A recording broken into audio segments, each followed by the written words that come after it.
एक खौफनाक कहानी प्रस्तुत आप सबके सामने।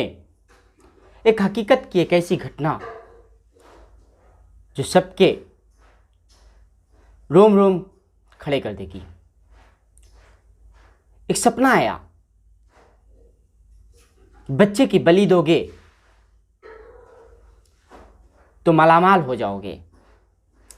3 हंडा धन जो घर में गड़ा हुआ है कहीं, वो बच्चे की बलि देने से मिल जाएगा। एक औरत को यह स्वप्न आता है, दिवाली की रात कहते हैं स्वप्न आया था, और तब से लगातार वो औरत अपने पति के साथ किसी बच्चे की बलि देने के बारे में सोचती रही, विचारती रही।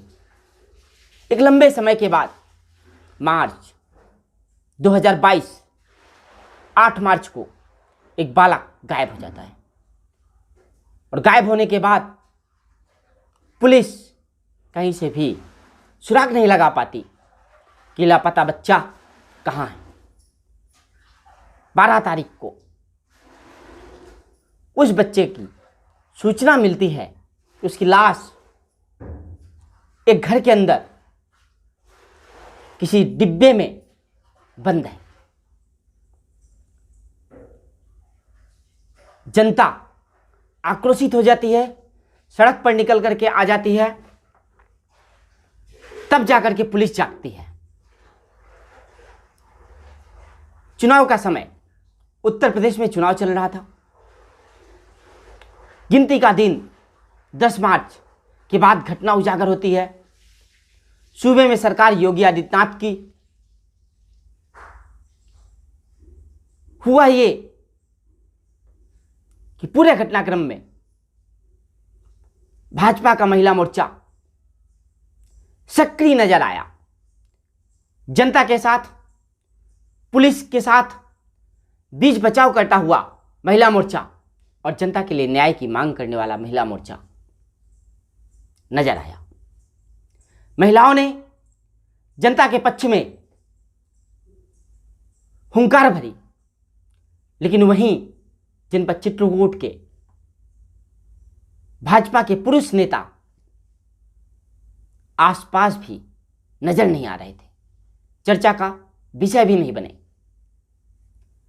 महिला मोर्चा की जिलाध्यक्ष दिव्या त्रिपाठी पुलिस और जनता के बीच संवाद करती हुई नजर आई। तब तक ये पता नहीं चला था कि आखिर कातिल कौन है। इस पूरी कहानी में एक तांत्रिक की बात भी सामने आई। किसी तांत्रिक ने कहा कि हाँ, बच्चे की बलि देने से गड़ा हुआ धन मिल जाएगा और रातों रात माला माल हो जाओगे। दोनों पति पत्नी ने एक षड्यंत्र रचा और बच्चे को मौत के घाट उतार दिया। ये रातों रात अमीर बनने की सोच, इस एक सपने का साकार होना कितना चिंताजनक है कि अपने ही भतीजे के कातिल बन गए चाचा और चाची।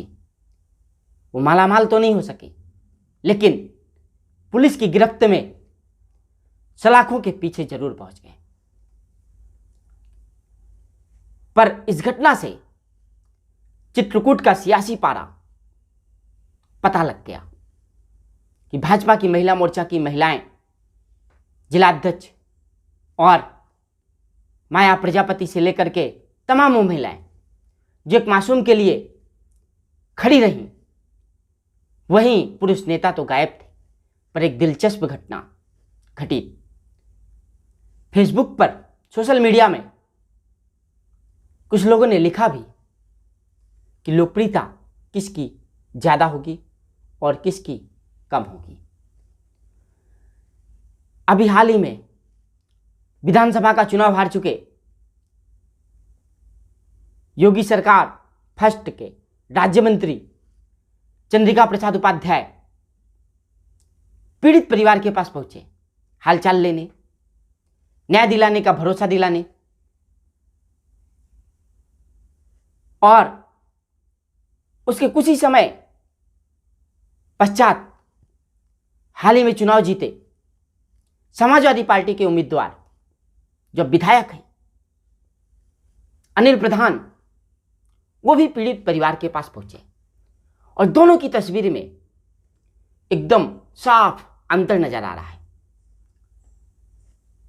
समाजवादी पार्टी के विधायक अनिल प्रधान एक महिला को बड़े नजदीक से सीने से लगाए हुए हैं, एक बच्चे को गोद में लिए हुए हैं, बात कर रहे हैं, पीड़ित परिवार से बड़े ही समीप ढंग से, बड़े ही अच्छे तरीके से मिलते हुए नजर आ रहे हैं। वहीं राज्य मंत्री जो थे, पूर्व हो गए हैं अब, चंद्रिका प्रसाद उपाध्याय एक कुर्सी में बैठे हुए नजर आ रहे हैं। इन दोनों तस्वीरों को लेकर के सोशल मीडिया पर एक पत्रकार हैं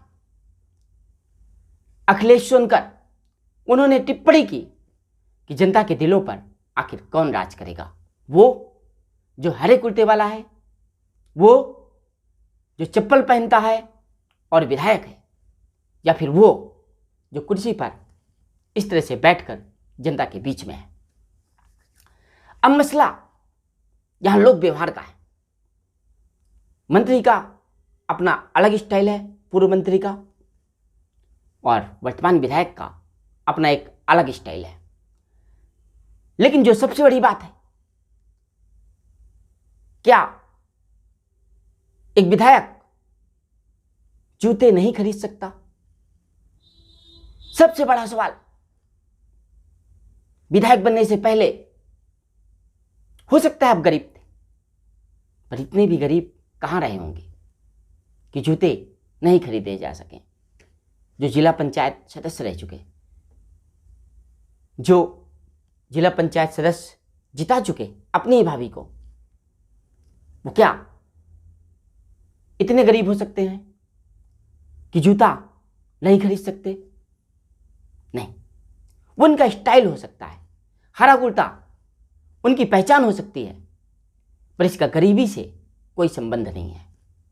हां, ये जरूर हुआ है कि उत्तर प्रदेश में सबसे महत्वपूर्ण धर्मनगरी चित्रकूट का सियासी पारा गर्म हुआ है। यहां विपक्ष का एक विधायक जो जनता के सेवक के रूप में जाना जा रहा है, जो जनता के बीच पहले भी पहुंचता था, अब भी पहुंच रहा है, और संभावना इस बात की पाई जा रही है कि पूरे 5 साल ये सियासी पारा यूं ही गर्म रहेगा, यूं ही ऐसे सवाल जवाब होते रहेंगे। संभावना इस बात की बड़ी है कि जो जनता की जितनी सेवा करेगा वो जनता के इतने ही करीब रहेगा, और जनता अब उसको ही पसंद करेगी जो वास्तव में जनता के बीच, जनता के दिलों में राज करेगा। ये घटना चित्रकूट में कानून व्यवस्था का सवाल भी खड़ा करती है। इससे पूर्व भी 2 से 3 घटनाएं ऐसी हो चुकी हैं जिसे समझ में आता है कि चित्रकूट की कानून व्यवस्था में कहीं कोई बहुत बड़ी खामी नजर आ रही है। मऊ थाना क्षेत्र में एक युवती का शव मिला, एक बच्चा जो अपने परिजनों के द्वारा मार दिया गया। ऐसे 2-3-4 घटनाएं घटित हुई हैं जो चित्रकूट के अंदर योगी सरकार की कानून व्यवस्था पर बड़ा सवाल तो खड़ा करती है, और राजनीति भी बड़े स्तर पर यहां शुरू हो चुकी है। महिलाओं ने यहां बढ़त हासिल नहीं की होती तो भाजपा के नेतृत्व पर, भाजपा की लीडरशिप पर बड़ा सवाल खड़ा हो जाता।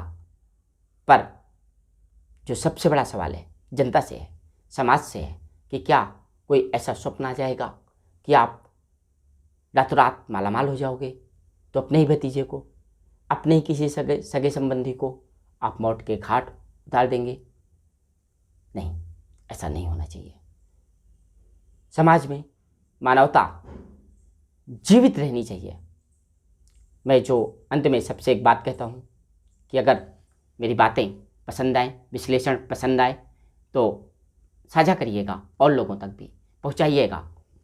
मेरी बात, अपनी बात, समाज की बात, देश और समाज की बात ज़्यादा से ज़्यादा शेयर होंगे, बातचीत होगी, हम सब आपस में जुड़ेंगे और जिससे समाज में एक परिवर्तन आएगा, कानून व्यवस्था में एक परिवर्तन आएगा, राजनीति में एक परिवर्तन आएगा। इसलिए परिवर्तन के लिए बने रहिए फुल स्टॉप के साथ, सौरभ द्विवेदी के साथ।